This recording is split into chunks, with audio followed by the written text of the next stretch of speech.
বেরিয়ে এসে ধৈর্যের পরিচয় দিয়েছে এবং একটি প্রক্রিয়া অনুসরণ করে বিশ্ববিদ্যালয় প্রশাসনের সাথে এবং আপনাদের সম্মুখে আজকে আসা সম্পূর্ণ প্রক্রিয়া আমি ধন্যবাদ জানাতে চাই যে তারা ধারণ করেছে এবং পূর্বের যে রাজনৈতিক সংস্কৃতি সেটা থেকে বেরিয়ে এসে বাংলাদেশে নতুন রাজনৈতিক সংস্কৃতি প্রচলনে তারা গুরুত্বপূর্ণ ভূমিকা রেখেছে।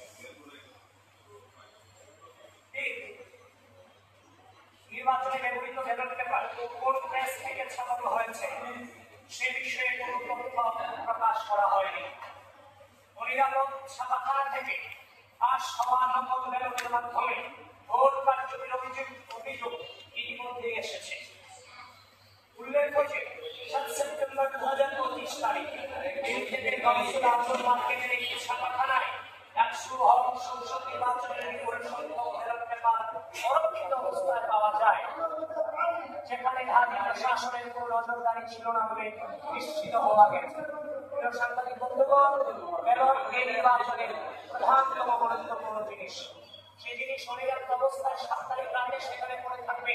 আশা করি সেটা আপনারাও মেনে নেওয়ার মতো পরিস্থিতি নেই এবং আমরা সে অভিযোগ নির্বাচনের দিন পেয়েছি এবং যিনি সেদিন তিনিও নির্বাচন করেছিলেন, যিনি সেখানে ছিলেন তার মুখমা কান্দে গিয়ে সাড়ে জমিতে সেখানে তিনি উপস্থিত ছিলেন এবং যিনি সে ছবি তুলেছিলেন, ব্যালট পেপারের ছবি তুলেছিলেন, তিনিও আজকে সংবাদ সম্মেলন আমাদের সামনে উপস্থিত আছেন।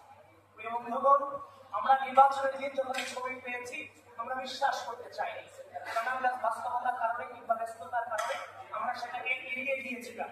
কিন্তু পরক্ষণেই যখন দেখতে পেলাম তার নিজ হাতের ছবি তোলা, এই যে ব্যালট পেপারের ছবি এবং যে আঙ্গুল দেখছেন সে আঙ্গুলে কিন্তু সেই ছেলেটারই আঙ্গুল এবং সেখানে আমরা সেই ফোন থেকে আমরা আইফোনের ছবি তোলা, সেখানে 7 সেপ্টেম্বর 2025 রাত 12:57 লেখা আছে। সুতরাং এটাকে ভুল প্রমাণিত করার কোনো সুযোগ আমাদের হাতে কিংবা আপনাদের হাতে নেই। সেজন্য এই বিষয়টাতে বিশ্ববিদ্যালয় প্রশাসন কোনোভাবে হাত কাঁপাবে নেওয়ার সুযোগ নেই। বিশ্ববিদ্যালয়